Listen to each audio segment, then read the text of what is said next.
David, Clay, nice to see you guys. My partners in crime here. It's been a while. It's great to be back. Yeah, Peter saying hi to everyone. there Thank he you, is, Peter. Peter. Hi to you. And Tim Tim. Holt. Happy New Year, everybody. Yeah, Cool. Well, we got a lot to cover tonight, David. So I think we should we kind of do. jump in here. Um, we're really excited to launch the fifth season of Masters of the Fly. Super excited today to start as we have always every single year with our friends from the American Saltwater Guides Association. We have Tony Friedrich and Captain Cody Rubner here today. As all of you know from our emails and our posts, we're holding this year's season as a tribute to our friend and mentor Bob Popovics, who passed away this past fall tragically.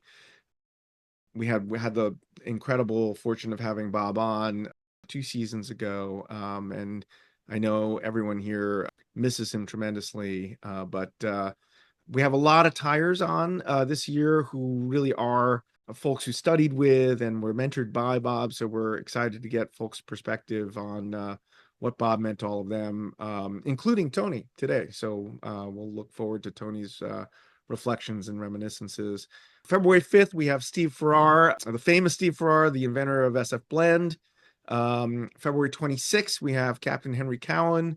On who March 5th, we got Johnny King coming back The original. for a little reunion tour. I'm sorry, March 5th, March 19th, another Masters of the Fly OG, Jason Taylor, with a tying masterclass.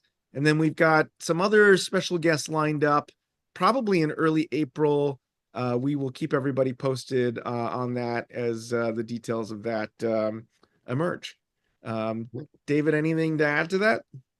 No, I mean, what a great lineup we have this year. And I'm really flattered for us that these wonderful tires and people want to come and be on our show. It's really we're trying to make a difference in people's lives and entertain them with good fly tying and also information thanks to the American Saltwater Guides Association. So um, I'd also like to just briefly shout out to GotOne because of all the data GotOne's getting and the research that's coming out of it has been really incredibly helpful. And Marvin Cash of the Articulate Fly, all the shows that I did with him and pushing Masters of the Fly has really been helpful. So I just want to throw that out there. So thank you. Cool. Um, and thanks to Clay, obviously, for all the production help. Our buddy Tom Kaczynski's not here tonight. Thanks for everything, Tom. And Eric Schatzker, unfortunately, is not here tonight, but you got David and me and the gang. Um, Great. so with that said, I want to introduce tonight's guests. And oh, I guess by the way, we should mention, as always, there's a chat box at the bottom of your screen. So feel free to, you know, discuss amongst yourselves as tonight unfolds. There's also the Q&A tab at the bottom of your screen. If you click that, you can type any questions that you have for Cody and Tony throughout the session, and we'll moderate that. We can also take people off mute and put them on the screen if you want to ask questions live, but feel free to pose questions. We'll monitor it throughout the evening. So with that said, I want to introduce Captain Cody Rubner, who is the Communications and Brand Director for American Saltwater Guides Association, and someone I'm really privileged and proud to be able to call my friend. Cody's just an incredible fisherman first and foremost, but has been, and I think this is fair to say, Tony. I don't think this is giving anything away. Has been a bit of a secret weapon for ASGA as well. And many of you have heard his voice or on the Guidepost podcast, which is a absolute must listen for anyone who's interested in what's happening with our fishery and our efforts to conserve our fish. So Cody, big welcome to you. Awesome. I Thanks for appreciate it, being man. here. Thank you for having me. No, this can be a lot of fun. Obviously, we'll get into it, but the backbone of what I do is community, right? And connecting dots and explaining things. And these are the perfect opportunities to have digital at least while we're all spread out and all varying levels of chili, face-to-face connection as much as we can. I appreciate it. So great to be here. Thanks, Cody. We're And glad to Cody, have when you. you're not working for ASGA, you're a full-time guide as well out of the Stewart, Florida area. So tell us a little bit about your business and your fishery. Yeah, so I'm on the east coast of Florida for anyone that doesn't know the Florida layout. Just north of Jupiter. So, 20, 30 minutes north of Jupiter, about 45 to West Palm, about 2 hours north of Miami as you're coming up the southeast coast there. And fishery wise, my fishery is the convergence of two rivers and the inlet outlet to, the Atlantic Ocean. So it's the St. Lucie River, which comes from Lake Okeechobee, which has got its own story to tell in the center of the state, and then the Indian River that converge in the crossroads and go out our inlet. But the Indian River goes north, about 50-ish% of the east coast of Florida becomes the Banana River, Mosquito Lagoon, then eventually becomes the intercoastal and goes all the way up the east coast of Florida. So technically connected, though a long, long drive away. But it's a really dynamic fishery where in the winter we could be fishing 10 inches of water, and in the summer I'm fishing about 350 feet of water out of a bay boat. So lot of variety. Requires a lot of different fly boxes to be able to cover all those bases, but it's a pretty special place. Love it. Love it. And Sounds I'm great. definitely coming down to fish with you this year, Cody. I Heck know I said yeah. I'd do it last Heck year. yeah. Bring it on down. Let's do it, man. I'm looking forward to it. Cool, man. Now, I might be seeing you in late January.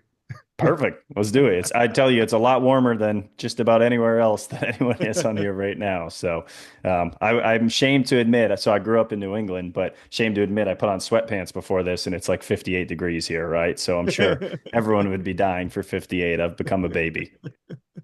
Love it. And then we have our not Ton Friedrich, but Tony Friedrich, That's our the old great. Thanks, friend. Lou. Boy, that iced tea went down the wrong way. How you You know doing, what? man? I'm gonna Boy, correct that in real time because that is just wrong. That's all I can that's all say. right, Here we man. go. I yanked that picture off the internet just to know. No shit, David. You kidding, right? All Oh right, no, so here we go. So Lou was asking for pictures and I dove deep. so we got to embarrass Tony here a little bit. So I mean, it's talking about our good friend, the late Bob Popovics, but some other legends in this picture. A couple of others who will be on this season. Steve Uh, Farrar right there in the and lower left, upper left. Yep, Yeah. and Blaine obviously, and Steve Farrar exactly. So I got But Lou. I got a funny story about this picture. You want me to tell it real quick? It's Yeah, gonna well, like, let me just zoom in on this for a second, because yeah. who is this young buck over here? Well, Oh, And it, that was 15 years ago, man. Long time. Um, So the funny story about this picture is, we always had this was at Lefty's Tie Fest, an event I used to run, and that's coming back, but we won't talk about that in this episode. But it's coming though. Um, so so I was fortunate enough, to become friends with all the people in the picture. My son was just born, and my wife had like had a minor tear in a ligament in her foot. And it had also snowed like a foot the night before. We kind of did this around Lefty's birthday. His birthday was in February, so it was always guaranteed crappy weather. And the forecast was like 10 inches of snow. And I remember I called the facility and I said, "So what time are y'all going to start plowing?" And they're like, "We don't plow. This is the Eastern Shore of Maryland. What do you mean?" And I was like, "Uh-oh." And I remember I got a shovel and I went to the lot in the middle of the night and I just started shoveling. And and by the grace of God, everyone showed up and the roads kind of cleared and everything was great for the event. And I called my wife and I said, "Hey, I want to show everyone my son." He was like, 6, 7 months old at the time. And she's like, "I don't want to go over there. I have an air cast on my," and just, hollering at me. And I'm like, "It's 5 minutes away. Get in the car, come over." Well, she comes over. I sit her in a chair so she doesn't have to walk around. There's like a couple hundred people in the room. It's just packed to the gills. I march around my son, get everyone lined up, take a picture, and I give my son to my wife. They leave. My phone rings 2 minutes later. She's buried in 10 inches of snow in the parking lot, and I had to leave the event, dig her car out, and then she spun her tires and threw snow and mud all over me from the tippy of my toes to the top of my head. And I walked back in the event, and everyone's like, "What the hell happened to you?" And I was like, story for the ages, gentlemen, and so that wasn't just a cool picture, man. There was a little bit of a funny story to go along That with is it. great. I love Yeah. the context, but Yep. it's an awesome picture, Tony, and it Yeah. puts your connection with all of this in great perspective. So I'm going to just stop the screen there, and maybe just get the conversation started here. Tony and Cody, I know a lot of great stuff this year in terms of fisheries science and management, but also it's been a roller coaster ride, and I know we have folks from all over the country, actually all over the world, who join this Zoom, but a lot of our audience are Northeast folks who focus on Northeast game fish, and in particular striped bass. And we ended the year with a bit of drama around all of that. So would love for you to talk about that, but maybe actually even before you do that, just for the benefit of those who are less familiar with what ASGA does, maybe just a word about the Saltwater Guides Association, and then if you could go into just a summary of what happened with striped bass at the end of 24. Cody, as my brand and communications director, I would be making a tragic mistake not to let you tell everyone about the Guides Association. Yeah, so I'll try to when explaining ASGA and who we are and what we're up to throughout all of this, it's like, as Lou knows, we have our hands in so many different pots. So I'll try my best to be succinct, and then feel free to dig in on anything that we are missing. But ASGA is a community organization, a community association that represents people that believe in better business through conservation. Okay, so that's the tagline.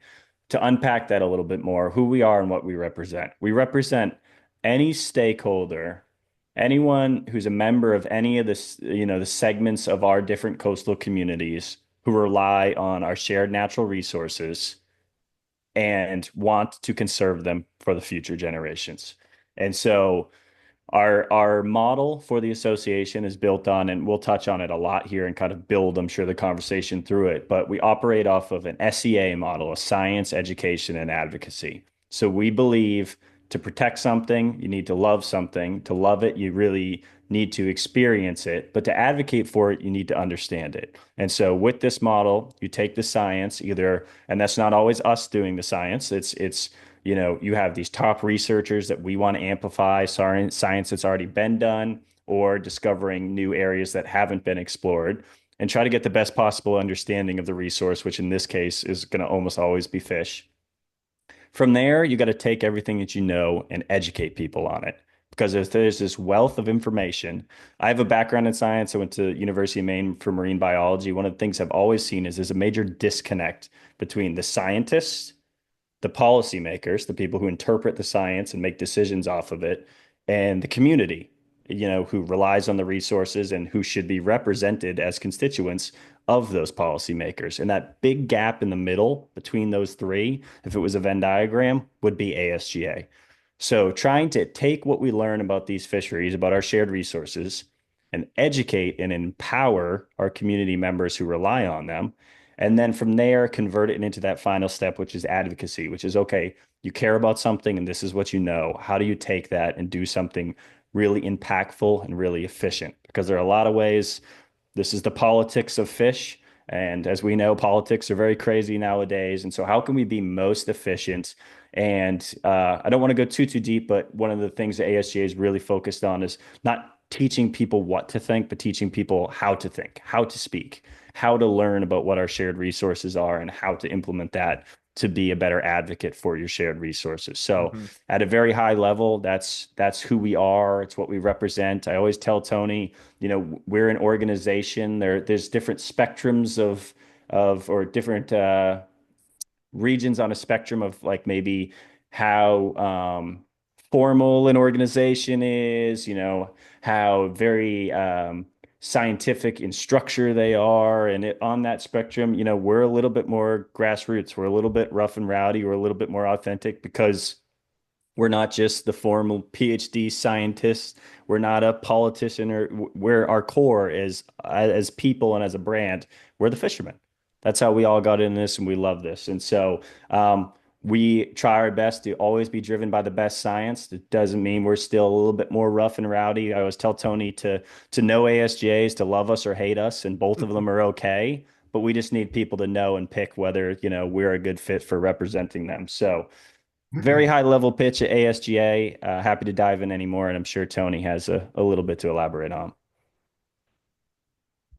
Yeah, I mean, Lou, Cody, I think you wrapped it up, and we certainly would just want to be super cognizant of everyone's time and have a good chunk for Q&A, because this is kind of your chance to ask us questions. So, Lou, the second part of your question was about stripers. Um, do you want me to kind of get right into that, or? Yeah, why don't we dive right into that? Because I think people would love to hear your perspective on what happened in 24. Yeah, okay. So, right now we're at 6 years of failed spawns. Um, we have what's left of a dominant class of 2011. We have a pretty eighth best year class 2015. Y'all have probably been seeing an awful lot of those fish.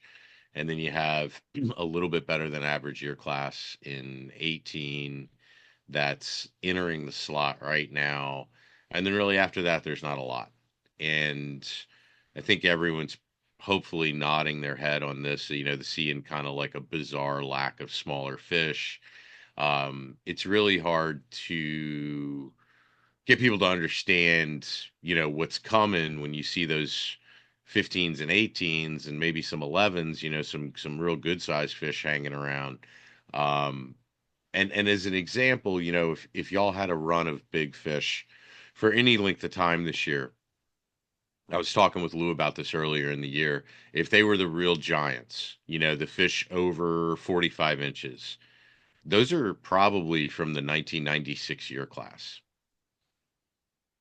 So, you know, that's a long time ago.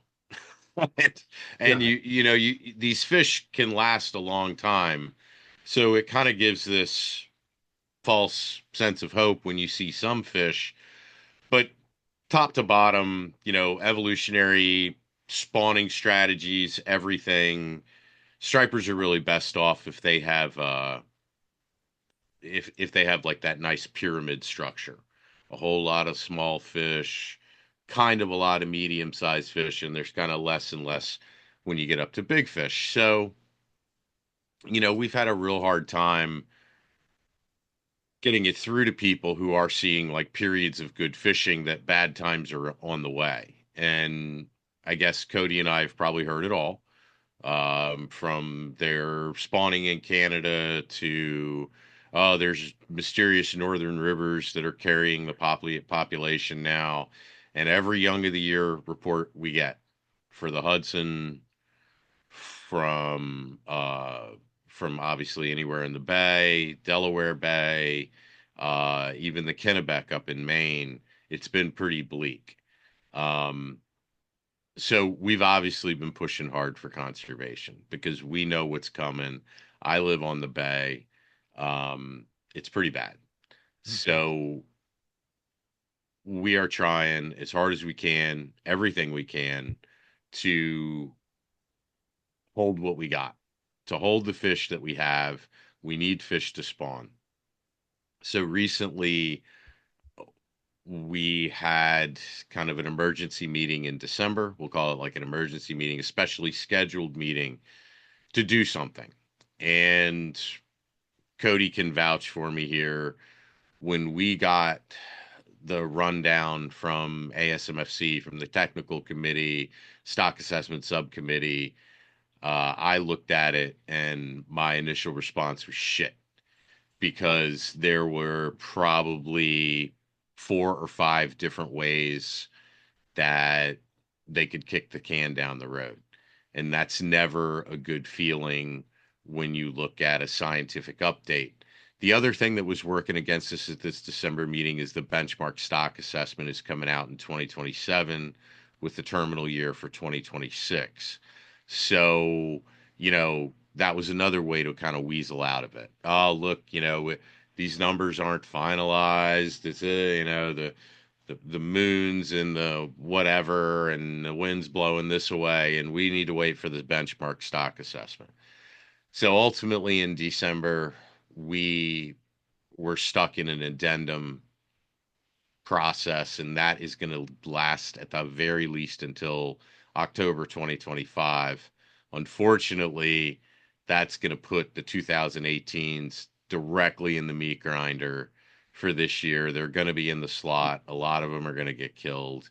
When the 15s entered the slot, we killed a million more. We over doubled harvest. The harvest the previous year was around 800,000, and it was 1 million, 1.8 million the next year when the 15s entered the slot. So unfortunately, the projections were a 17% increase in harvest.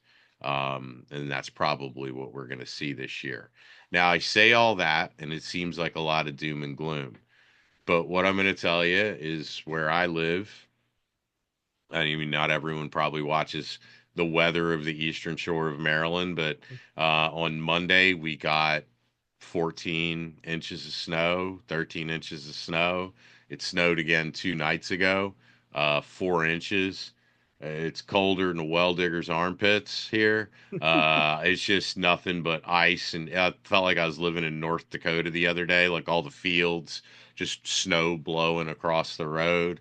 Um, so we're kind of set up in something that we haven't been set up in for probably 10 years. We're just kind of locked into cold. We got a lot of snow on the ground.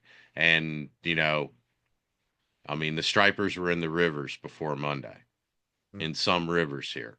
That may come as a shock to some people and not to others, but they were here, the big ones.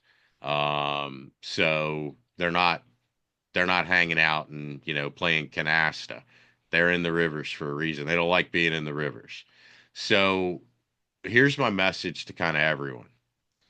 We got this. Here it is. Here's the whole playbook. We got the stock assessment coming up in 2027. It's probably not going to paint a pretty picture, but it's only going to capture two of these bad year classes. Getting it. So first bad year class was 2019, terminal year 2026. That stock assessment's only going to capture two of those bad year classes entering the SSB. It's spawning age females, right? So it may not paint as bad of a picture as reality is painting. So we got the stock assessment in 2027. We have this addendum process that'll go through at least October. So this is my message to everyone. Like, yeah, okay. We had a crummy document.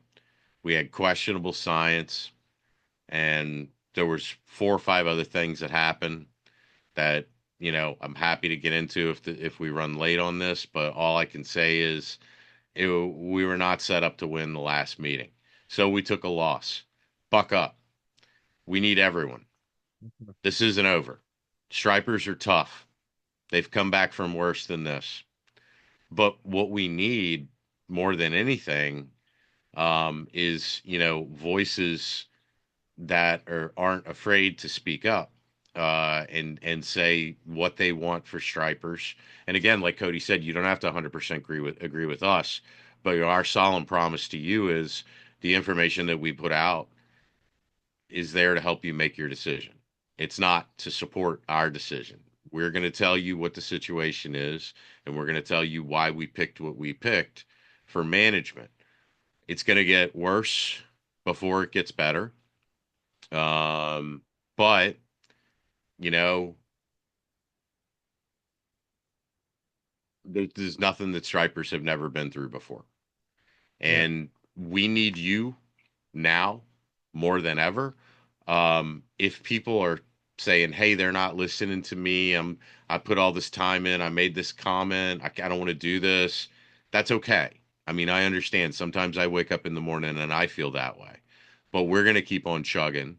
And between now And 2029 and now in 2027, well, that's where the sausage is going to be made. And we don't have a lot of levers to pull, and people can blame a million different things for it, but we can control one thing. And that's how many fish we kill. So that's what we're going to focus in on. We can absolutely win it, and we'd love to have everyone on this meeting, follow along, learn a little bit about a striped bass, and be part of the solution. And Tony, you guys are always putting out memos about when there are hearings and what we can do. And as you know, Lou and I, any chance we get, we go to these hearings and participate.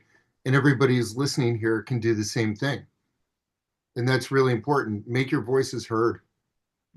Yeah. Can I'll throw out something really quick from the comm side there is, I think a lot of people it's a little bit of a daunting, hurdle to get over for that like initial startup energy and advocacy. Like that very first time or that second time you're going to speak up, you're trying to figure out the process. There's a lot of different lingo being thrown back and forth from the ASMSCs and their SSBs and their TACs and their ABCs and their 123s. And you're sitting there going like, hold on, what's going on? All I know is I fish, every day, or I'm a guide, or I own this business, and things are going downhill.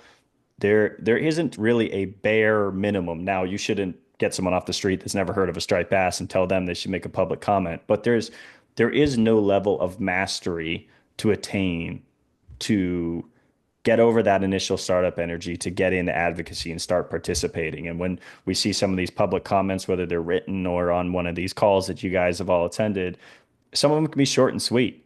And I just want to relay that extra, like if someone hasn't spoken before, that ability to get involved, it's a lot smaller hurdle than you think. And me and Tony, I'm thinking of someone I'm sure Tony will think of too, that a lot of people on this call would very much look up to and very well known in the fishing. But like when we get around him and he's going to speak for the first time, he's like palm sweating, neck, like so nervous to say a couple things that he knows 50 years of experience about, right? So it's understandably kind of a little bit of an intimidating process, but want to encourage people to leap, take that jump. You'll be proud of yourself the moment the mic closes down. And to add one quick thing on to Tony is, maybe like Tony's like Mr. Negativity. I'll be like your positivity translator throughout this. Tony gave us the realism and the numbers of what's going on here, but on the striper side, two things. One, in the past couple of years, we've been maybe not to the fullest extent of what we'd like to see, but we've had more wins than losses.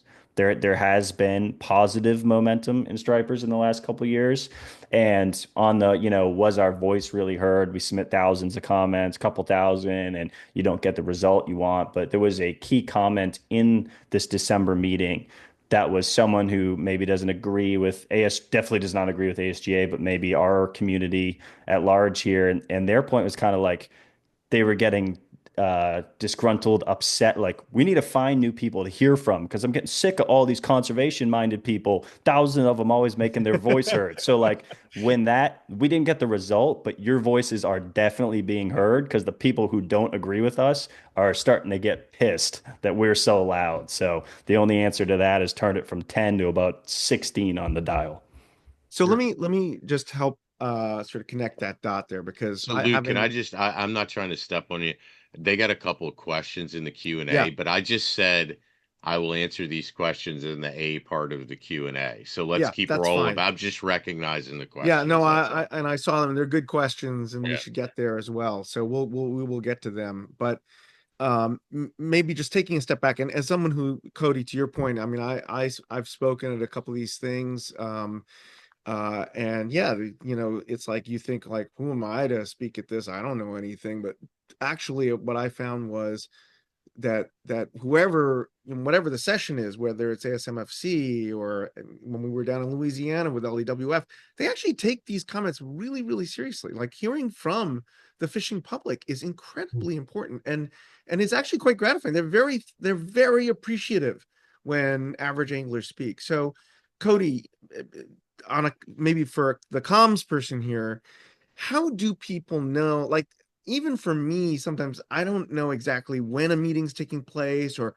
when I can ask something, and how I stay on message. Like, what channels should people pay attention to, and this is kind of a lob ball to you because I think it's all on your website and your podcast, but where should people go to really pay attention and know when they can lean in? Yeah, let me tell you about the American Saltwater Guides Association. No, that's a fair question, and kind of basically the impetus of my entire a role here with ASGA, which is to try to our best of ability to educate people at a very literal, like even if you took your ASGA hat off, like each of there's different commissions that manage different things. It's very confusing from the jump. But if you say you are just focused on striped bass and only striped bass, you can sign up for like the emails and the notifications from ASMFC, who manages striped bass. So if that's your one thing, you can set up notifications so you get a very literal, like this meeting is type thing. But on top of that, that's what ASGA's whole goal is to try to empower people not only with those resources, but let them know when their opportunities are to comment and when their opportunities are to participate. There are a lot of meetings that happen that aren't very they're not garnered towards public participation. So there might be like a technical committee meeting that people can listen to where they could learn more, but that's not like a chance to make your comment heard that you can officially on the record put your comment. So those core opportunities is what we are inherently focused on top to bottom. Like there's not going to be a time that a public comment opportunity happens for striped bass, redfish, false albacore that's important that we won't post about multiple times, whether that's, and we all get, we'll talk about it, I'm sure at some point on the comm side, but we've got a podcast, we have an email newsletter, we've got social media channels, we have Instagram, Facebook, we got LinkedIn now that we're starting to Okay. do. And so a lot of different places to consume that information Okay. So from that's great. ASG. So I'm going to actually ask Clay if you could in the background put in the chat stream here the ASGA website, the guidepost podcast link, the link to ASMFC, Clay. If you could just put those in there Luke, can I and just add something in yeah, for people who please. are listening? So if you go to asmfc.org and go to meetings, it'll have them by month. And it's a little bit confusing. It's counterintuitive. But if you want to get to like any meeting materials, anything like that, you have to go to the client calendar, click on the meeting, click on the hyperlink for the meeting. It'll take you to a page, and then any documents associated with that meeting won't really be readily identified. They'll just kind of be like a hyperlink. Sometimes it'll say supplemental for the supplemental materials. Other times it'll just say the name of the meeting. And when you click on that, it's like a PDF download, and that's all the meeting material. So anything that you want to learn about, ASMFC manages a lot of our fish. They co-manage bluefish with the Mid-Atlantic Council. They manage weak fish. They manage menhaden, you know, shad, river herring. Um, so anything that you want to learn about, there's a lot. And Cody mentioned like a technical committee meeting. That's where it gets really kind of like down and dirty. A lot of times we're on all of those, we just listen in, but you really get an idea of what's may happen at those technical committee meetings, and you kind of see the people who are on the technical committee from the state agencies. You can see the goals of those state agencies really crystal clear. Yeah. Some Yeah. are very conservation minded, some are not. And not to sound like a motivational speaker blog here, but just going back a little bit, when people speak for the first time, you're a little nervous or whatever.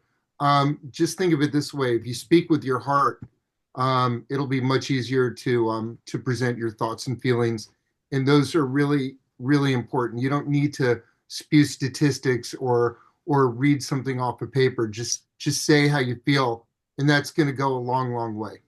Yeah, you Yep. do not need to understand, be able to recite the SSB by total metric tons for the last 20 years. You don't need that science at that level because I can guarantee you from the hundreds of these I've now attended in the last 5 years, people who disagree with you on the other side, they do not understand it as well either. So, Yeah. so at minimum, you can match fire with fire. But one last quick thing, and you can tell I'm excited about this stuff, Lou. But you mentioned like people, they really respond well to your comments, and what's really important is from our community, we come from a manner of respect. Like, hey, this is the process. I'm trying my best to participate.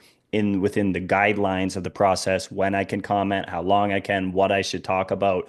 And when you do that, a lot of these managers take away like those guys were really cool. I really appreciated how they approach this Cody, because they're used why to don't you tell having them about people. what happened in North Carolina? Because That's where I that's was real. going. So we had a public comment period, North Carolina. A couple different times where there were two or three different meetings so far we could jump on and actually verbally say a comment. There was also a written comment deadline.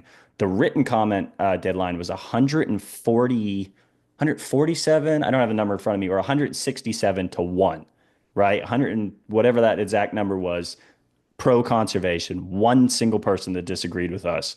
And then over those couple meetings, the public comments probably represented a couple dozen people that hopped on and gave their verbal comment. Thank you so much for the opportunity to comment, Madam Chair. This, I appreciate what you're doing for proactive conversation. The way people gave their comments, we had people reaching out to us after like, we have never seen that before, where fishermen came in a polite manner, referenced some science, and requested this is what they'd like to see it. They were blown away just to see people respect the process. And that is really how you get stuff done. It's not always a perfect system with every fish forever, always, but the good guy can win in this process. Yeah. No, I love that. And again, having just participated in a few of these myself, I know how much, it's really appreciated, and the feedback you get is always super positive. It's always been a great experience. So maybe just coming back to some of this alphabet soup as well, and just kind of like, sort of what happened coming down the end of the year, right? So the ASMFC, right, for those who don't know on this call, is the Atlantic States Marine Fisheries Commission, which is an interstate compact basically that was entrusted, and Tony and Cody, correct me if I'm wrong here, but many decades ago, with among other things, the management of striped bass within the territorial waters. And so they are really the ones who get to dictate sort of striped bass regulations, management, and they have a complex relationship with the states who are represented in there. As I understood it, Cody and Tony, coming to the end of the year, there was a lot of consensus, or I shouldn't say that. There was a lot of scientific evidence that striped bass stocks were not doing well. And Tony, you talked about the young of the year, the juvenile count, as well as sort of the peak years classes that were kind of in the gauntlet, went through the gauntlet on the slot and all of that. And we went through a slot, already knowing things weren't great, and some of the things that were on the table at the end of the year were uh, no harvest closures, like banning recreational anglers from actually killing striped bass, no targeting, like literally not letting people fish for striped bass during certain parts of the year in certain territories, um, among other things. And it felt like some of what happened was sort of like a battle between the party boat captains who wanted to be able to keep fish more, and some of the lighter, smaller boat captains who were more in favor of sort of of catch and release. And I'm obviously oversimplifying this, but I wonder if you guys could give some, because I think what then happened was that the inertia became kind of the outcome of all of this. Maybe just give a little bit of color on what, and I know you guys have talked about this ad nauseum on the podcast and in your post, but for those who may not be quite as familiar, like a super simple version of what happened at the end, towards the end of the year. Why doesn't Tony go first and I'll be the positivity translator after? So, this is, look, man, this is like color commentary, right? So 10 people could watch a play in football, and 10 people could have a different read on who threw a better block, and the guys, rampaging and can't be tackled, what they're going to highlight. But this is what I know. So probably like 5, 6 meetings ago, um, it was set up that there were kind of regions, management regions, and everybody kind of, wasn't talking about that much. But the bottom line is the regions for this management action were from because, we fought against conservation equivalency. So we didn't want every state doing something different. That was the basis of fighting against conservation equivalency. So the regions were set up: Maine to Rhode Island, Connecticut to North Carolina, and this is for the ocean. And then there was the Chesapeake Bay to manage, their fishery. So what it came down to was the original motion was for no harvest closures in the ocean and for no targeting closures in the bay, because that's what Maryland wants. So towards the end of the meeting, there was a motion to amend to put no targeting closures in the ocean.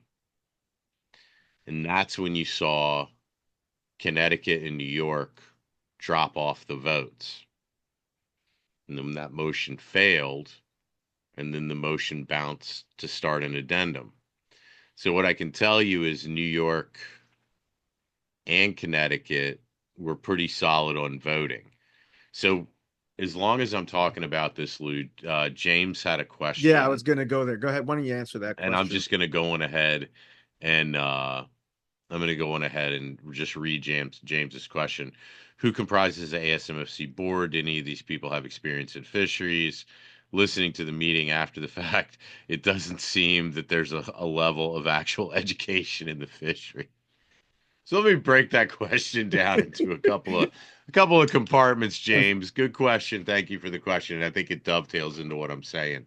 Your PR manager says focus on everything but the last sentence. So currently, each jurisdiction, for the Striped Bass Management Board, you have Maine, New Hampshire, Massachusetts, Rhode Island, Connecticut, New York, New Jersey, Pennsylvania. Pennsylvania actually has, a striped bass fishery. They come up the river from the Delaware Bay. So you have Pennsylvania, Delaware, Maryland, and then it gets really confusing. You have the Potomac River Fisheries Commission, Washington, D.C., Virginia, North Carolina. And that's the range of this DNA species of Atlantic striped bass. Okay. Each one of those states has 3 representatives. One is the fisheries director of the state, which could be good and could be bad. Some states like Massachusetts has a union, so they can say whatever they want, do whatever they want. If they have tenure, they can't be fired. So they can't get like a phone call from the governor that says you better do this or else. They can kind of manage the fishery as, God intended. And then you have states like, Maryland, or in this case, Virginia, has really gone downhill because of the governor. Maryland's just a disaster. So is New Jersey. But, for a while there, Virginia was voting a lot of conservation stuff. Now that cannot be said. So you have a fisheries director, you have a governor's appointee, and you have, in most cases, a legislative proxy, which is, I'm a state delegate. This is my district. Part of my district is I name the person who's going to sit at ASMFC. Now, the commissioners are not paid to be a commissioner. If you're on a council, not the commission, you're actually paid for your time pretty well. But the commissioners are not paid. They get reimbursements for travel. That's it. So that really begs the question, like, why are you at ASMFC? Mm-hmm. You probably have a vested interest because it's figure it's 15 work days of your life. Quarterly meetings, at least 3 days per meeting, a little bit of travel, a little bit of prep time. It's a pretty big chunk. So if if you have PTO and you have a full-time job, you would basically be giving all of a big chunk of your PTO away to participate in something like this. So I hope that clarifies your question a little bit, James. So anyway, Lou, back to, that's my play-by-play is that Connecticut and New York were stuck in a terrible situation where New Jersey and Maryland were going to tell them how to fish. They completely opposed no targeting closures, and the only way to wiggle out of it was to start an addendum. Um, I I I can speak for all the commissioners when I saw it that I talk with regularly. They were disgusted. They were absolutely disgusted with the outcome. So yeah, but it was one of our goals would be to pull New York and Connecticut out of that region and make them part of that Maine to Rhode Island region. Just I'm not real big on telling the playbook, but those are guaranteed conservation votes if we can get them out of that crummy region where, if you just do the math in your head, Connecticut, New York, North Carolina, there's 3 votes for conservation in that region. New Jersey, Delaware, Maryland, Virginia, you lose every time. That's 4. Yeah. And they knew Yeah. it. The writing was on the wall. So And sometimes that's what I was saying. Like sometimes the deck's stacked against you in so many ways that you just can't unravel it in time. so John Papsiak has a question here about ASGA and ASA. Just one letter difference, but what a difference a letter can make. Yeah. Can you maybe unpack for folks, because they may be confused about who these different organizations and what really more importantly what interests they represent, and how they figure into this debate. I I say this with the understanding that you want to be a little sensitive about how you answer all of this, and everything is a play. I like your analogy of a play-by-play, different perspectives on everything. But can you sort out the role that ASA plays in all of this, and maybe some of the other This is the players? nicest way I can say it because this video is going to live on in posterity. Is I mean, just look at the board. Look at the board of ASA. Look at who we represent. They're not going to represent the same thing. Go to their website, look at their board. Their board is giant juggernaut companies. Their supporters are Yamaha and Shimano and these other kind of global, multinational conglomerates. Like Shimano sells more bike gears in a week than they do fishing rods in a year. I mean they're a global juggernaut. And when your goal is to sell a lot of motors and fishing rods, what you will hear a lot is the word access. And to the kind of the person who's got kind of 1 foot in and 1 foot out, you hear that and you're like, yeah, access. I want access. I want to go fishing. But that's not what it means. It means something totally different. It means kind of, I would call it access at all costs. Um, they it's wild. The basic premise that recreational fishermen can do damage to a fishery, I think they can. I think that there's a lot of us, and not everyone has the same conservation ethos that we have. And I think that you can go out there and you can put a hurting on concentrated fishing can put a hurting on the fish big time. And we kind of take that responsibility, and kind of own it and try to make things better, and other people don't. I think So, the main and there's a premise lot of that dirty stuff I could say that I'm not going to yeah. say.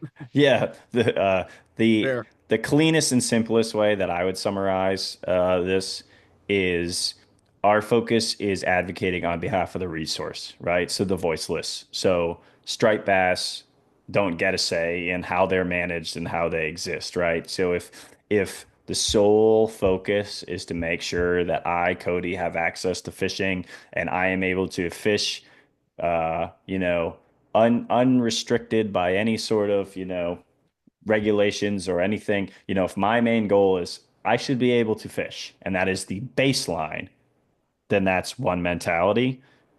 Our mentality is there should be fish. That's our baseline. There always should be fish. And even not just that there should be fish, there should be bountiful natural resources that we should manage for abundance. And so our focus is to advocate on behalf of the resource, which if you ask me or ask our ethos, that is advocating for the fishermen, right? Because fishermen need fish in the water to fish. So if there are no longer fish, you have not advocated for the fishermen.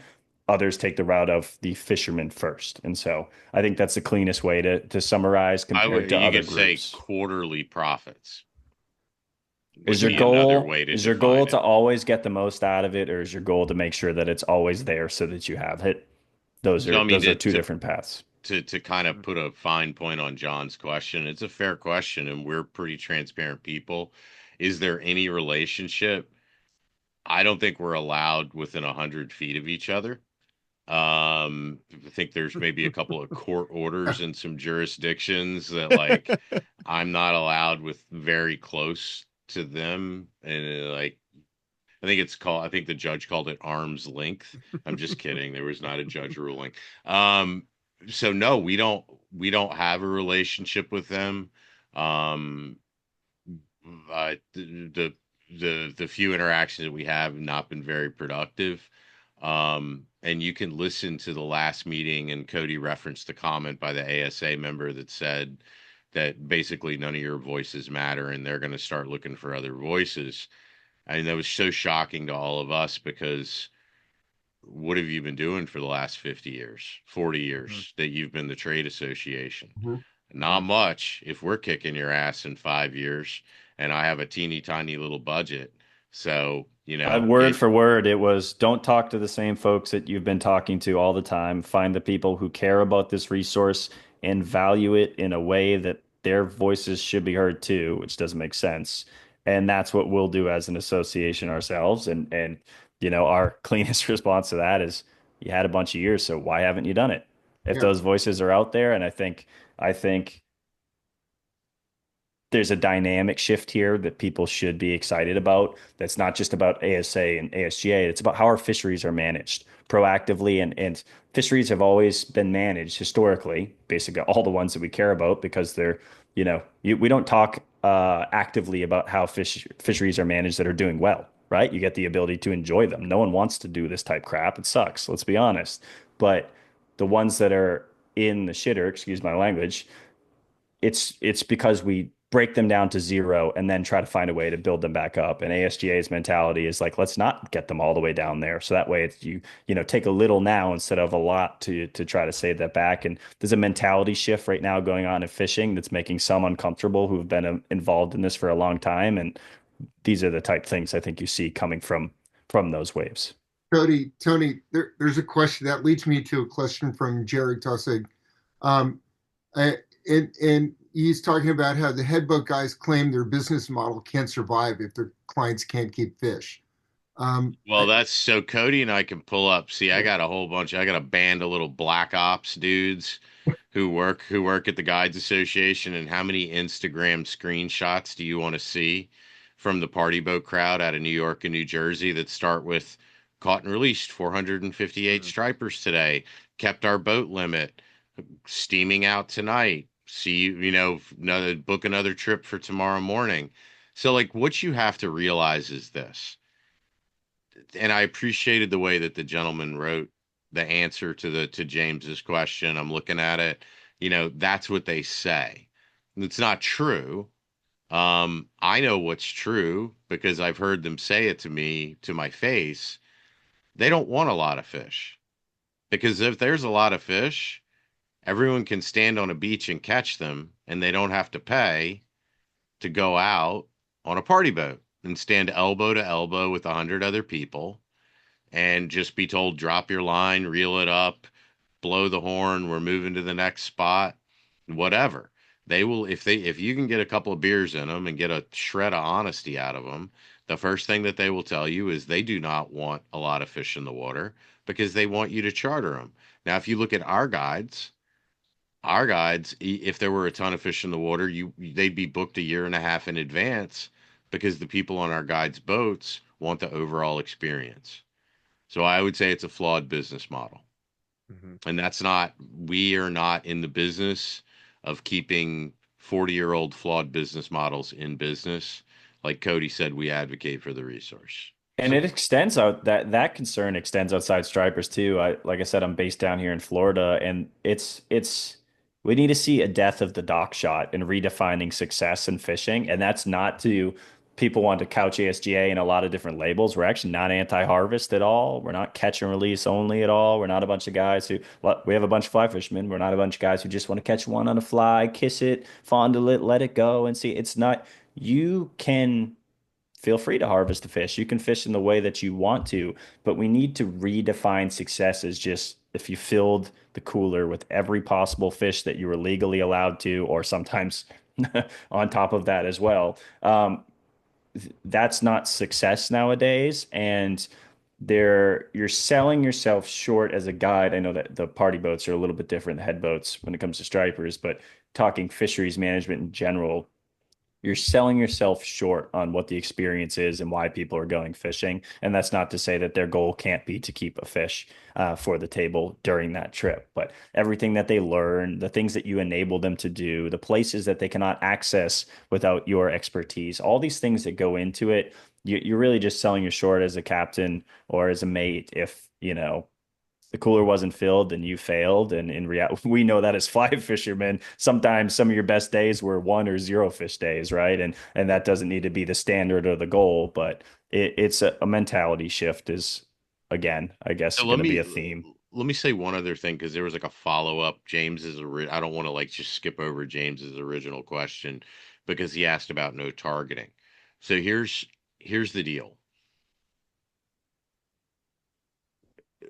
Catch and release is the cornerstone of the foundation for conservation. Prove me wrong. Show me one fishery where it isn't the cornerstone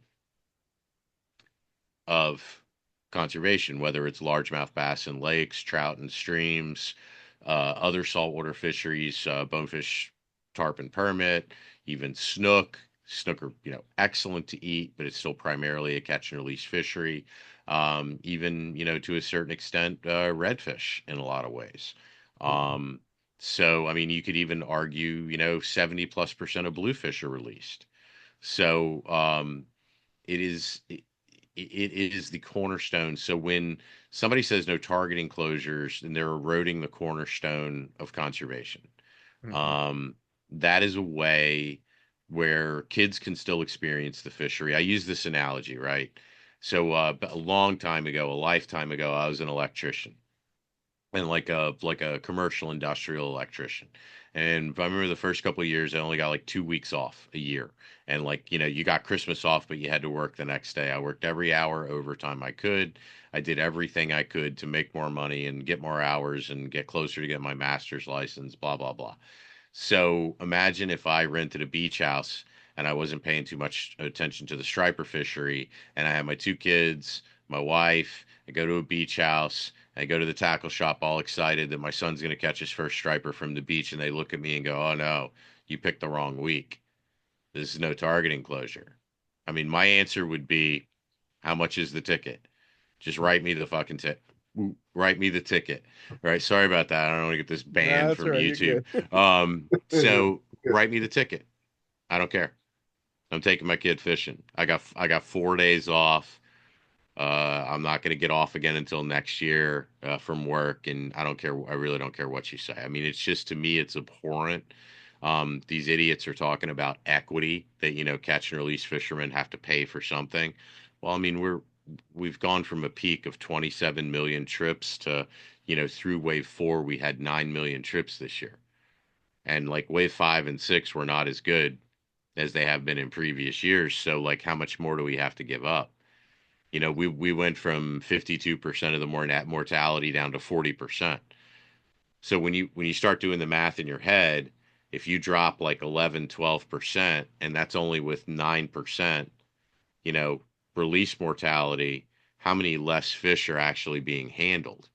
Mhm. Like you could easily argue that catch and release fishermen, particularly surf fishermen, have probably taken the brunt of the downturn in stripers above and beyond everyone else. So what it is they're robbing Peter to pay Paul. No one cared about catch and release mortality in 2006 when it was 2 or 3 times as high as it is now because they could kill as many fish as they wanted. Now they're just trying to figure out ways, little shell game, 3 card Monty, where can I move this around to where I can put the reduction on somebody else and then I don't really take the reduction. And that is playing out in the Chesapeake Bay more broadly than ever because the commercial fishery in the Chesapeake Bay has taken no reductions, and we kill 80% of the striped bass in numbers of fish because we kill smaller fish. And our quota is larger than, you know, Maryland's quota is larger than Rhode Island, Massachusetts, and New York put together. Right. Um, you know what, Tony? Potomac River's quote is larger than Massachusetts, folks, which brings to that other question about who decides commercially who Yep. kills what. That was decided eons ago when they opened the fishery back up post moratorium. They were given quotas. And that's also like when you look at it, and I explained kind of the jurisdictions, you can see how heavily it's weighted towards the Bay getting extra votes. So think about it. The Potomac River has really 3 votes. One river. You have DC, Potomac Rivers Fisheries Commission, and Maryland DNR funds the Potomac Rivers Fisheries Commission. The Potomac River doesn't have a license. They have no way to get funding. So any staff at PRFC comes from funding support from Maryland. They don't really break with Maryland on votes. So right there, anytime we go into these fights, you look at it and you're like, well, there's 3 votes in the dumpster right from the get go. And they come from one freaking river. One river. Yeah. Imagine if the Hudson had 3 votes. Right. Right. Right. Right. I don't know. There's one more question, and after we do that question, I kind of would like to talk about what went on with the false albacore fishery in the meetings this fall. But Pete has a really good question here. Do you see it, Tony? Um, Hold on one second. yeah. Is that about the role of scientists? Yeah. Yes. Yeah. Tony, this reminds me of a conversation we had this morning. Just Let me read it to you, Tony. So Peter's asking, please help me understand the role of the quote unquote scientists. Are they just responsible for providing data, or do they have a responsibility to draw conclusions and make recommendations? Not suggesting that they prescribe regulatory changes, rather help the stakeholders understand what is likely to happen, by when, and what can be done to improve the outcome. So Okay. probably worth noting first, this is a little bit different depending on the management body and the species, right, Tony? Fair enough. Yeah. I mean, there's Let a me core yeah, tenet, let but me let me kind of explain this. So we were talking about the technical committee and the stock assessment committee calls, and that's where the scientists really come into play with striped bass management. So um, they're the who is on the technical committee, who's on the stock assessment subcommittee. Well, it's usually kind of a smorgasbord. You get a couple of people from New England, couple of people from the Mid Atlantic, and generally they work for the state agencies. And the states are given certain representation on the technical and the stock assessment subcommittee. And like, I don't know how closely you were following us, right? So, but we threw a hissy fit, like a full blown conniption fit, because they picked a baseline year uh, that didn't really reflect what was going on today, right now. And that's how they do it. That's how they monkey with stuff, my man. Was his guy's name was Peter? That's how they monkey with stuff. So you'll get a couple of the people from states who are not conservation minded and have their own goals, and they'll do something like pick a wacky baseline year, or, um, you know, decide when when they define a no targeting closure. Well, are the trips still taking place, or are there no trips taking place? Because if we do no trips taking place, it's going to look like the no targeting closures are a lot better than they really are. So they do the technical committee and the stock assessment committees frame whatever issue it is, um, and they give the manage they try to give them a limited number of options at the management board, because I think we've seen how that can go off the rails there too. But you can bet that the crappy states always plant one or two scientists who will muck up the show at the technical committee and always kind of leave a escape door open, or here's a way out. And that it gets, it's a lot. It's a lot to I follow. I would say, I mean, because Peter raises the point. He's like, well, it doesn't sound like we're talking about pure science here. I mean, I maybe, and correct me if you have a different perspective on this, but having attended a lot of these Peter, meetings could and you define pure science?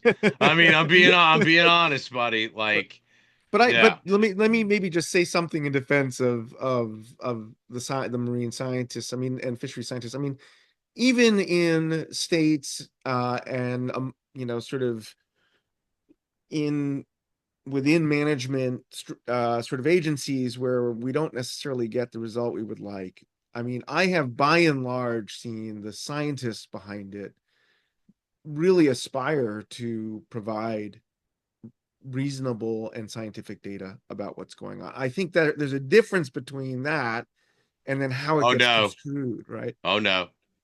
Alexei Sharoff from Maryland learned his science on the back of a Russian trawler. And he is given marching orders to go into those technical committee meetings to throw, just to throw Okay. sticks in the Okay. spokes. All right. So And you they're can they're hear they're it. good actors and bad actors, you say. Yeah, I mean, absolutely. okay. All And right. just Fair like enough. anything. Well, so and this is what all everything that Tony's saying is within the bounds of striper management specifically too, right? Because like when you're talking about bringing science, the Maryland YOI index that comes out of Maryland, Maryland has not been a leader on the conservation front, but like those scientists are doing sound science of an index that's gone on for it's been like the gold standard That for is correct. stripers for like 60, 70 years. Those are Maryland's, and they're not trying they have brought us these awful numbers the last 6 years, right? And they've never Right. couched it within like, no, but they are somewhere else in this, so Right. there are, I guess what Tony's answering is related to striper management. And then if you just take outside what you were saying applies maybe to fishery science at large, for anyone who's like not in the weeds on striper or just any fisheries management is really like learning through a fire hose right now. The utopia is that like depending on the species, managers might have some legal requirements, like it has to be rebuilt by this time, there has to be a certain probability, whatever, is that your scientists would say, based off of all the data we have, here's the path forward that at bare minimum gets you there, but here's some other options that are more along the lines of conservation. And in a utopia, your managers are looking at, okay, all the industries that rely on these resources and the things they do, yada, yada, maybe this is the right amounts that represents keeping those businesses, operating, people having from the public access to, fish while also conserving it for, the long-term goal. So that's really the Mhm. utopia is that science brings to the table all the options and that the managers hear from the public, this is what we Mhm. want from the resource, and all of You're, those come you're just saying together. it doesn't always happen that way right It now. Yeah. unfortunately, Look, more New often than Jersey, not, go is not. back and listen to the meeting when the Striped Bass meeting started in December, that one. The Yeah. first thing the New Jersey Right. fisheries director said is, well, if we don't get what we want, we're going to go out of compliance. Right. Right. Right. Well, it just So it so as we so all know, speak. But politicization of yeah. science, unfortunately. Well, So Lou, that Papsiak asked one more question. You might want to bring some trout yeah. conservationists on a future Zoom. The guides in places like the Upper Delaware think no targeting is a viable business approach on the premier waters. Talk to them at the Edison Fly Fishing Show.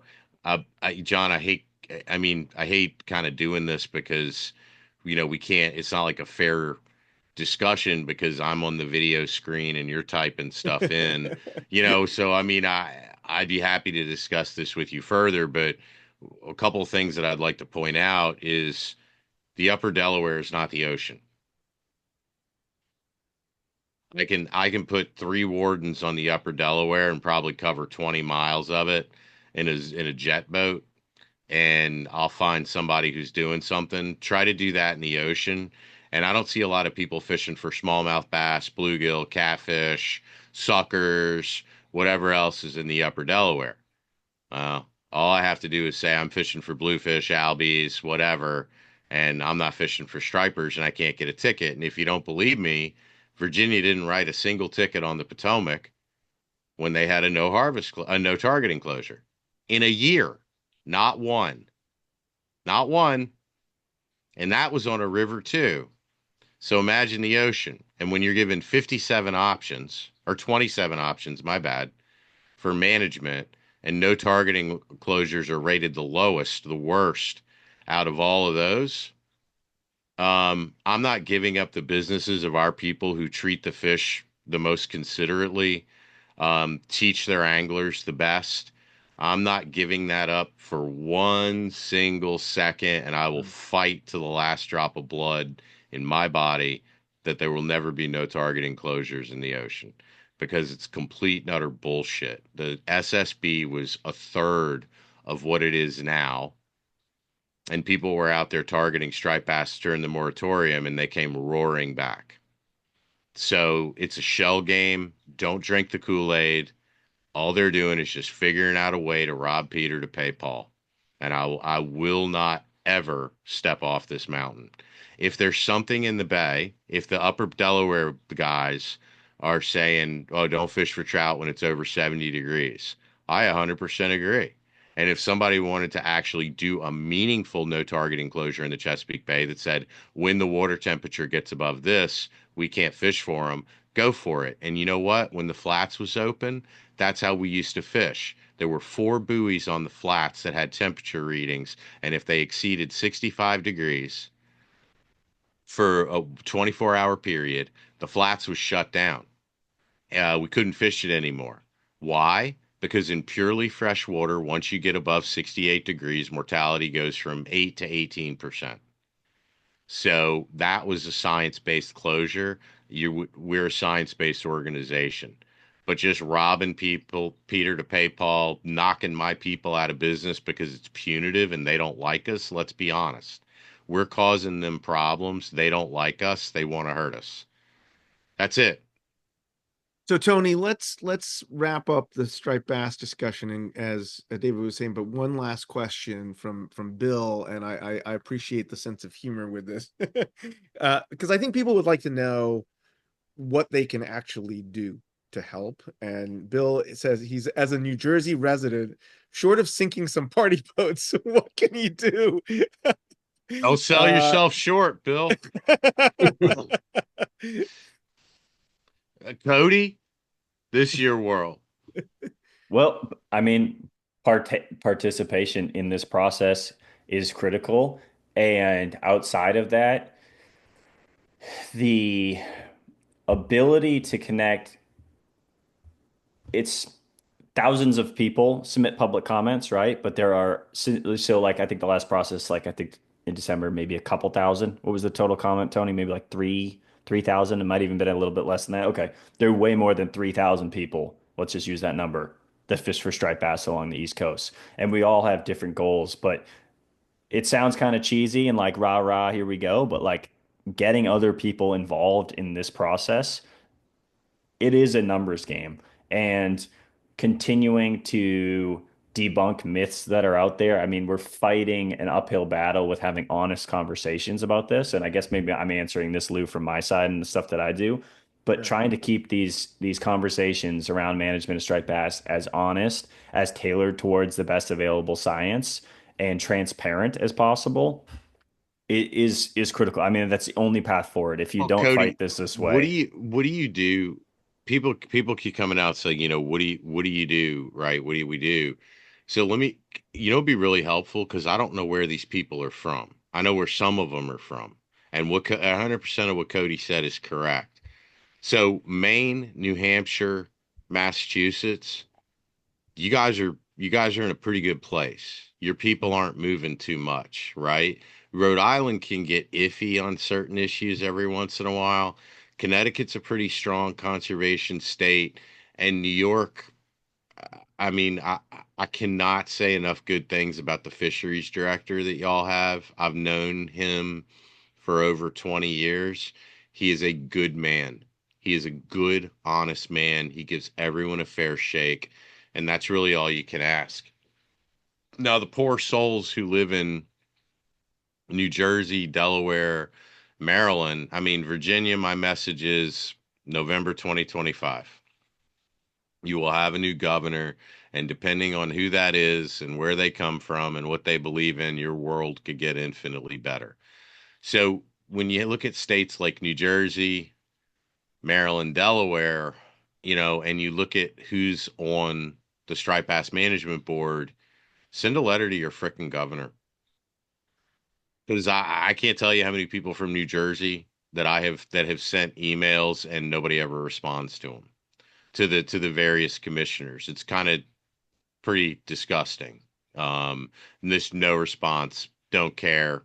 Um, build up, help build up a critical mass in those areas, and then just go straight to the governor. And if the governor gets 30 emails that this person isn't representing things, as the way that you would want them to, you'll probably get a phone call.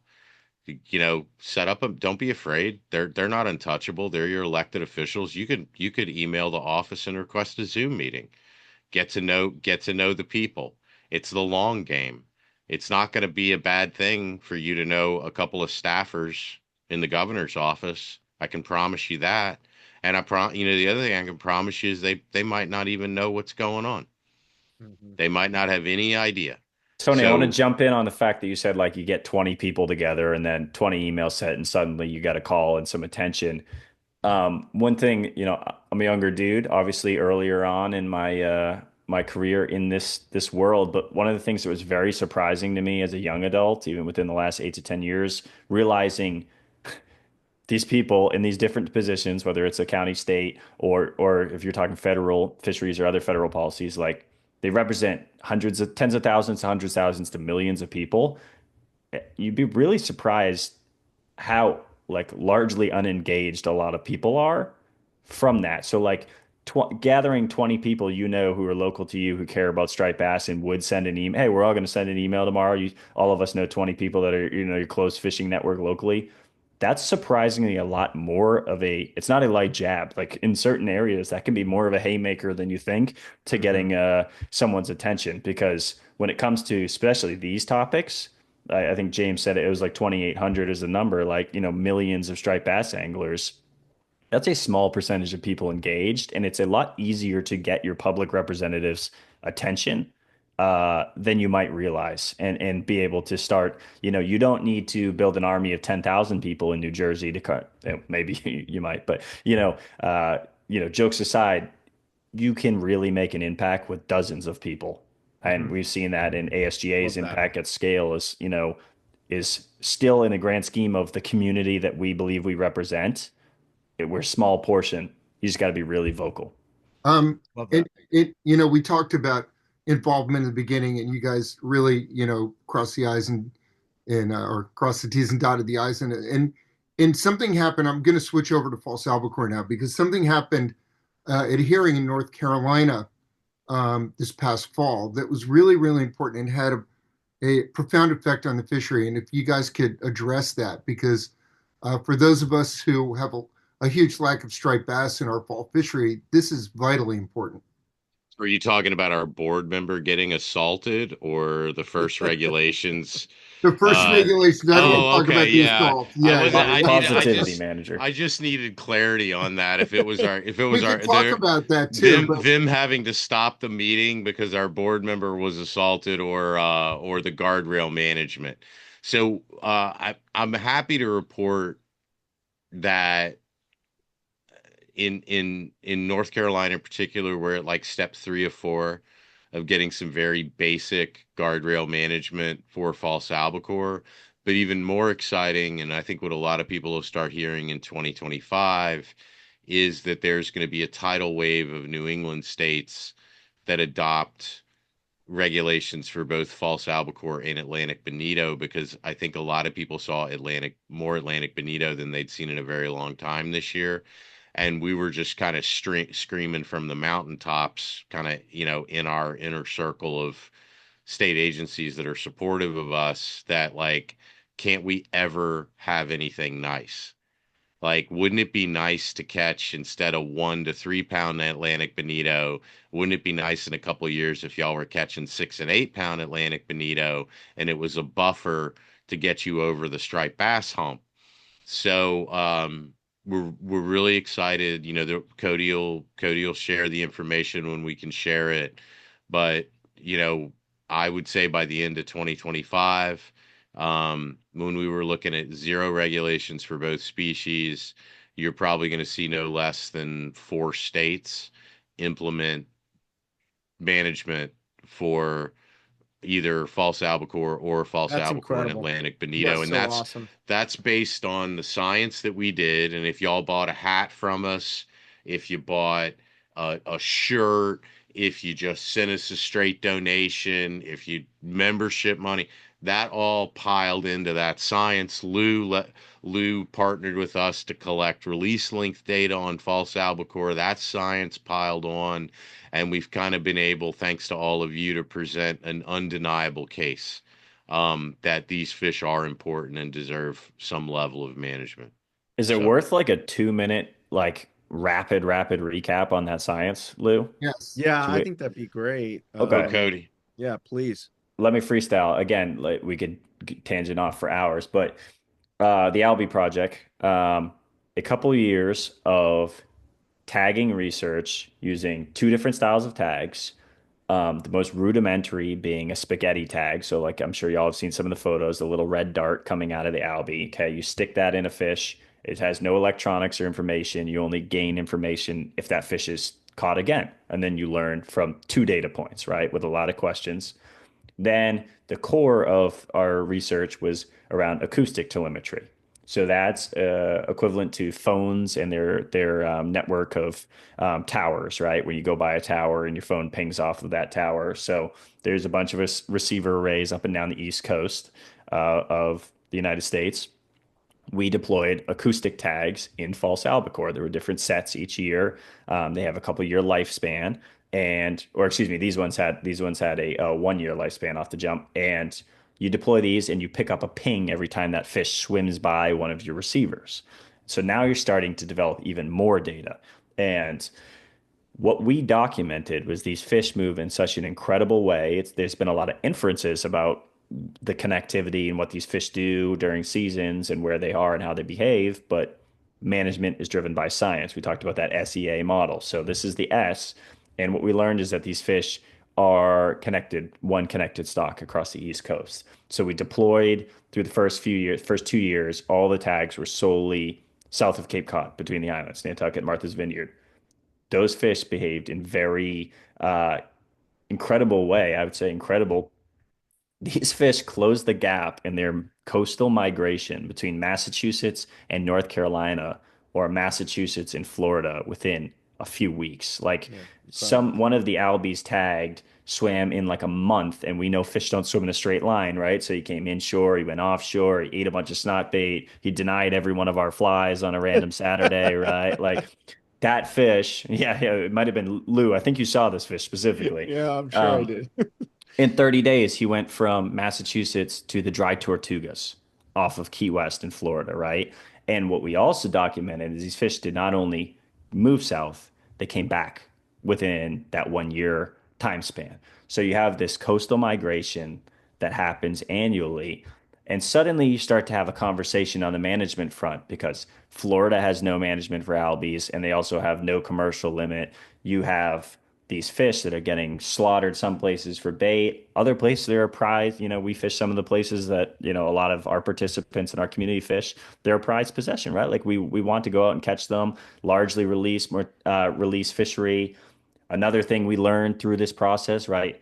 How many of us have caught an albie and it threw up bait everywhere and bled everywhere? And you spiked it back in and it took off, but you're looking at your boat. Lou's like, man, I got to clean my boat now. He's all mad from his first fish. And you're like, in your head, you're kind of like, I think a fish lived. I turned it around quickly, but I don't really know. And what we saw was like, man, these fish are great candidates for release because even the bloody, nasty, snotty ones, you're spiking them in. We had a couple Floyd tagged fish, so those little spaghetti tags, get caught, tagged, dunked back in the water. You don't know where it's going to go, and be recaught by another guide 2 weeks later. And we had that pattern of a catch, release, and then caught and registered again happen 3 times Mhm. within a couple weeks span. So And Cody, suddenly even you more fascinating, like some of the we can, you know, we you write down every bit of information about those Floyd tags. So we had a situation where one of our guides in Cape Cod must have tagged, 7 or 8 albies in one day, and three of those albies were recaptured within a 10-mile stretch of beach in Florida down a by few me. months later. That's Mhm. So incredible. it's almost like Wow. they have such connectivity that it's pretty clear that they're swimming together, because you talk to the offshore. Here's the funniest thing about them, right? The tuna guys hate them, obviously, for a variety of reasons. But then they're always like, "What do you mean? There's so many albies out there. You guys want to regulate everything? What do you? It's such a waste of time." Well, what we found was, and this will come out in 2025, is that the same albies that y'all are catching on the beach are the same ones that are annoying the offshore tuna guys. So Yeah. when you catch them on the beach, they'll shoot offshore 5, 10, 15, 20 miles, hang out for like a day, and then shoot right back inshore.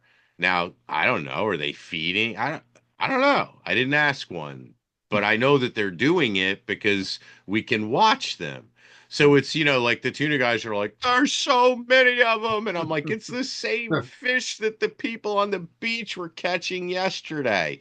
And then it's kind of like a curse with albies because they can cover so much water. And bonito too, and it gives this false impression that there's so many of them. And what we found by our recapture rates is there aren't. Hmm. There aren't so many of them. And when Hmm. you talk So about that candidacy, like you said, there are so many of them. Three anglers each go out, they fish for an hour, and they each catch a fish. Within a 2 week span, they catch an albie, and they say that was fun. I'm glad I caught an albie. They were out there. And this is obviously like a very hyper theoretical. What if it was the same fish? We talked about how this one fish could be caught 3 times. So is that three anglers that think they all talk and they each caught an albie, but if you caught the same albie, that's one fish out there versus three. So you have that perception balance, and that was an example. It's obviously at scale, but like Tony said, with how fast they can move and the dynamic of recognizing where they are and also what they're doing. I mean, why are these fish going in a straight line directly to one zone in Florida, of which I can tell you I'm in Stewart, I'm 20 minutes north, 25 minutes north of Jupiter. There are 10 boats that go out of the Jupiter Inlet during the summer and are live chumming the albies up to the boat and just whacking them commercially, right? So you have this core set of fish, and what we are trying to do and have done, I guess, is connect like the guy who wants to make sure there's always an albie going down the pebbles off the islands and caping the islands. Your fish are also being utilized and accessed and killed and harvested in Stewart, Florida, in Jupiter, Florida. That's the same exact fish. And there's a very different view of that fish down here as well. And a lot of it is due to the plethora of biodiversity, right? I don't really want to catch any more albies. I've already had 3 rods go off on all my live baits down here, and I really want to sailfish and a mahi or a cobia or a wahoo, like Tony, all these things are an option. Well, those aren't an option in other fisheries. So they matter. They have a little bit more value. And what you're also seeing is a culture shift down here. Guides specifically are realizing like, man, these fish are pretty reliable. They're beautiful. They pull hard. That oh my God, they're I look, our guys in Louisiana, Cody, how funny was that?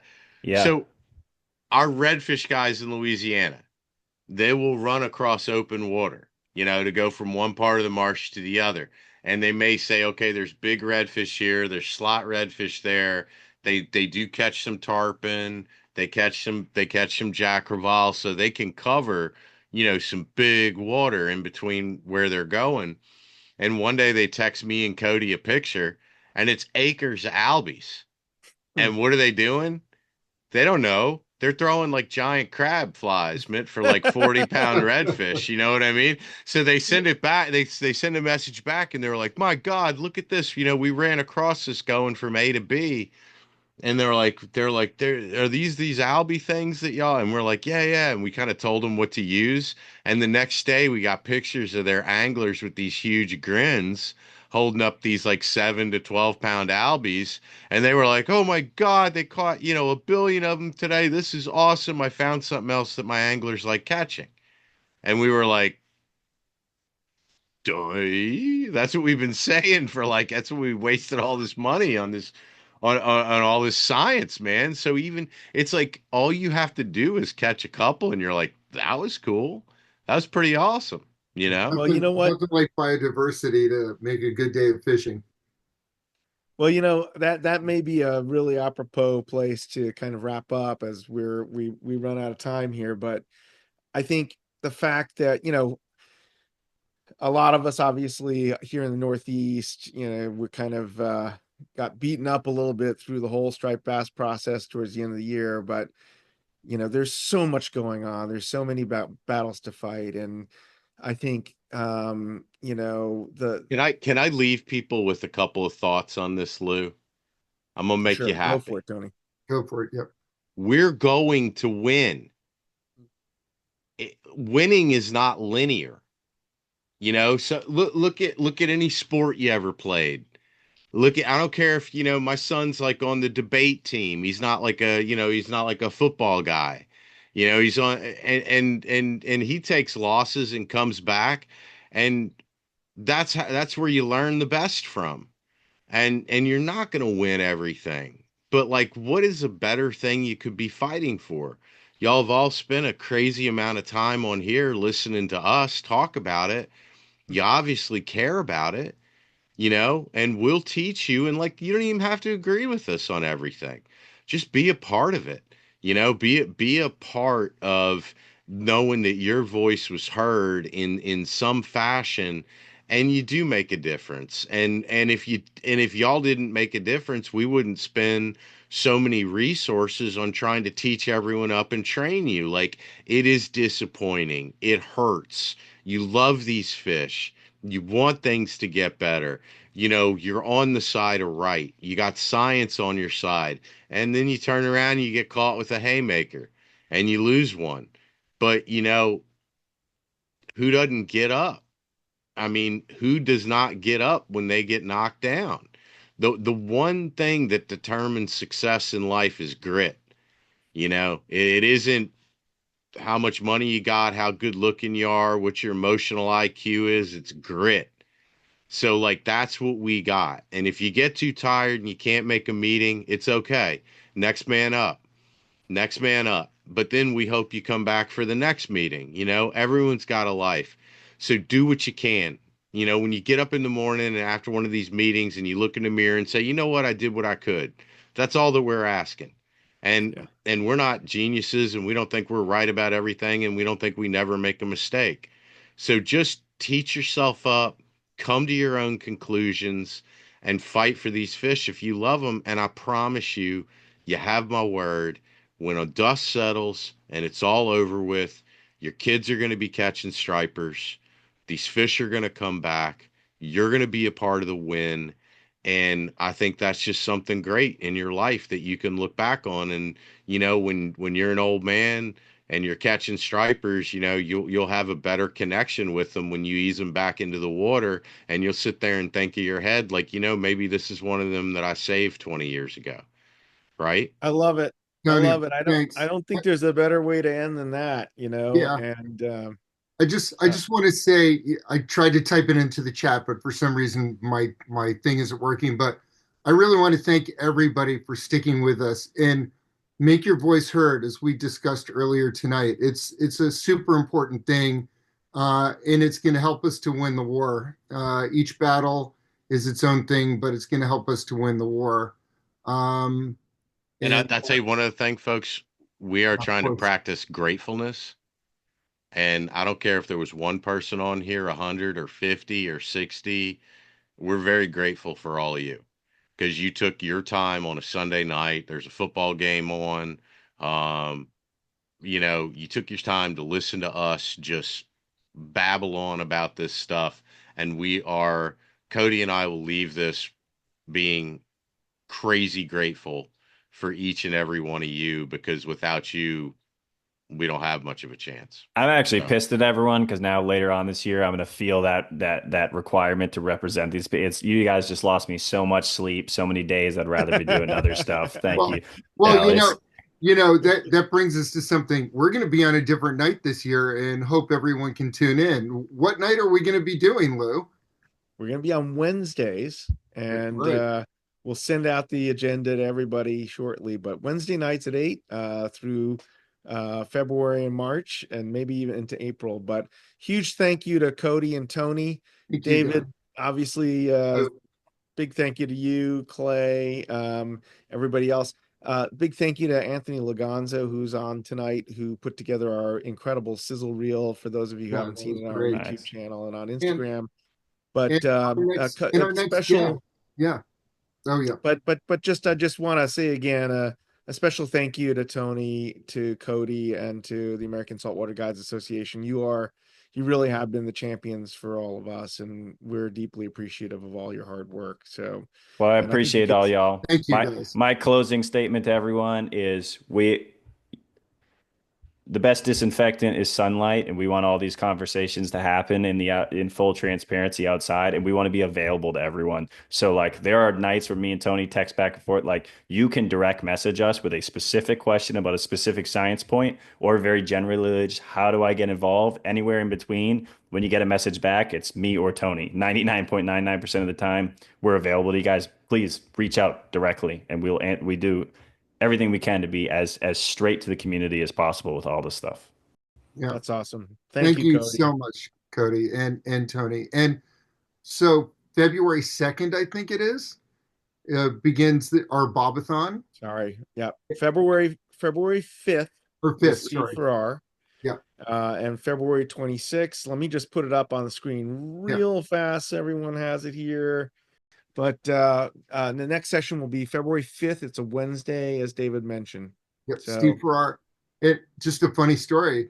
I call Steve up on the phone and I said, Steve, we're doing a show and we're dedicating it. And as soon as I get the word Bob out, he knew right away what I was about to say. Is like, David, I can't turn you down.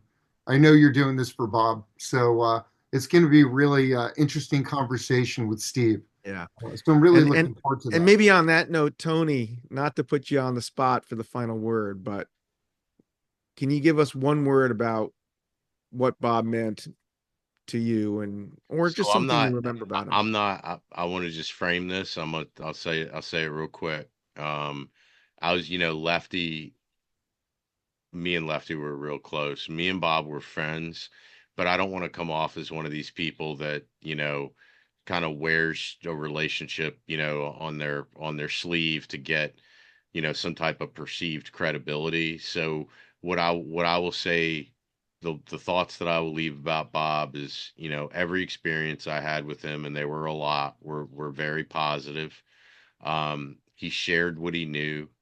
He lifted people up, younger people who wanted to be in this world. He never blew out anyone's candle to make his shine brighter.